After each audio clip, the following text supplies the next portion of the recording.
Hey everyone, David C. Anderson here coming at you from the Knife Center. And today we're going to be taking a look at the CRKT Provoke by Joe Caswell, a unique folding karambit that's unlike anything you've ever seen before. Let's check it out.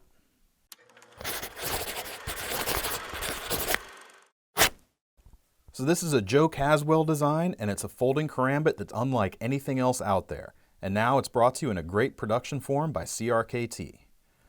Unlike a traditional folding knife that would have a pivot on this end with the blade swinging out, there's actually a couple of arms here that move the blade out from the spine in a forward motion. Now I know what you're thinking, this may look like just a gimmick, but there's actually a very good reason for this.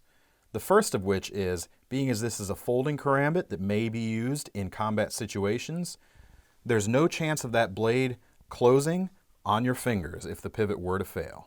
The other advantage comes with concealment and opening. There's a flat spring here on the side that enables low profile carry, and this is one of the quickest deploying mechanisms we've seen apart from an Emerson Wave because of this design. The way to open this knife, you hold it in a typical reverse karambit grip, place your thumb on the back of the mechanism, and you're able to push that blade out super quickly.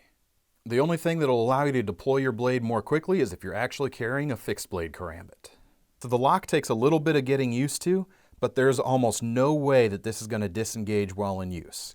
This is actually the tab right here, and you have to push it back towards the spine with your finger in order to close that blade. The black coating on this knife makes it very easy to keep concealed, and the hawkbill blade features a D2 steel that's chisel ground on one side, but it does feature a double bevel. Even with your fingers gripped around it, there's no way that that's going to be pushed and disengage. So this is just one of the great new CRKT knives that have just been released for 2019. If you want to get your hands on this or see what else we have for sale, click the link in the description below to head on over to KnifeCenter.com.